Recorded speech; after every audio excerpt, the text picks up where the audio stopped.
Elle faisait tout. Et le plus choquant, c'est que tout le monde trouvait ça normal. Le matin, c'était elle.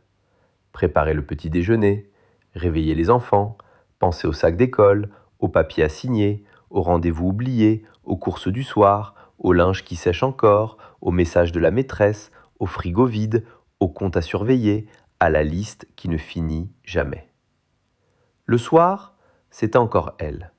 Débarrasser, lancer une machine, ramasser les jouets, penser à demain, toujours demain.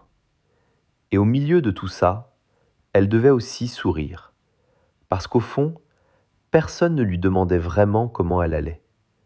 On lui disait autre chose. Tu gères, t'es forte, heureusement que t'es là. T'as l'habitude. Et c'est ça le piège. Quand une femme tient debout malgré l'épuisement, la société ne la soulage pas. Elle la félicite et continue de la charger. Dans cette maison, rien ne semblait vraiment scandaleux. Le mari n'était pas violent, les enfants n'étaient pas méchants, personne ne criait, personne n'insultait. Et pourtant, quelque chose clochait profondément.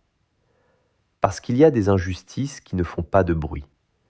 Celles qu'on appelle organisation, répartition naturelle, instinct maternel.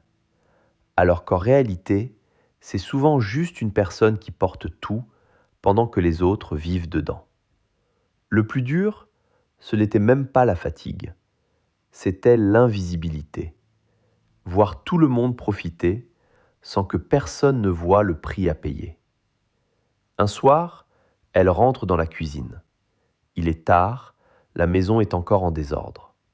Le téléphone affiche des rappels. Le panier de linge déborde.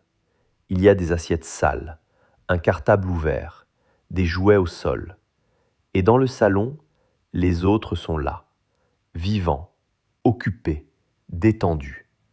Et elle s'arrête.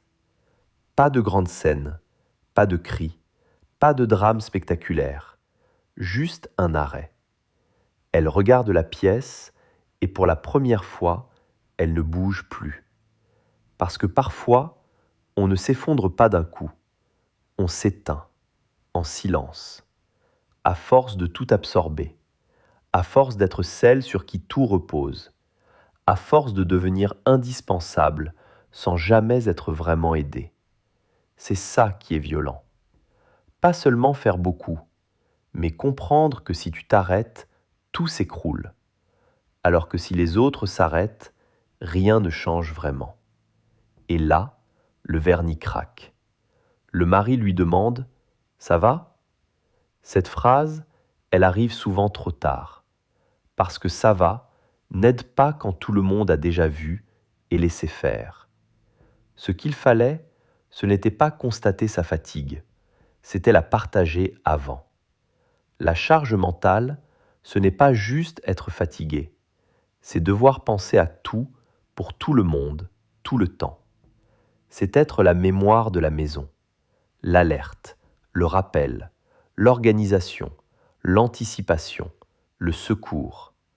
Et le plus pervers, c'est qu'on finit par faire passer ça pour une qualité. Elle pense à tout.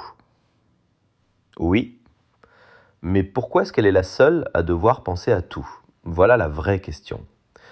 Pourquoi dans Pan de foyer, quand tout fonctionne, on trouve ça normal ? Mais quand elle craque, on se demande soudain ce qu'elle a. On veut souvent une femme solide, pas une femme écoutée. Une femme qui tient, pas une femme qu'on soulage.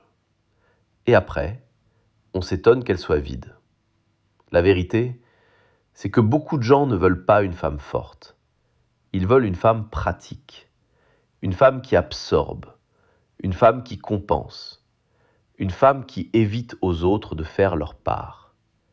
Et tant qu'elle tient, tout le monde y gagne, sauf elle. Alors non, ce n'est pas une histoire de vaisselle, ni de lessive, ni de charge normale. C'est une histoire d'usure, d'injustice discrète, d'amour parfois, mais d'amour mal réparti. Parce qu'aimer quelqu'un, ce n'est pas le laisser porter seul ce qui devrait être partagé.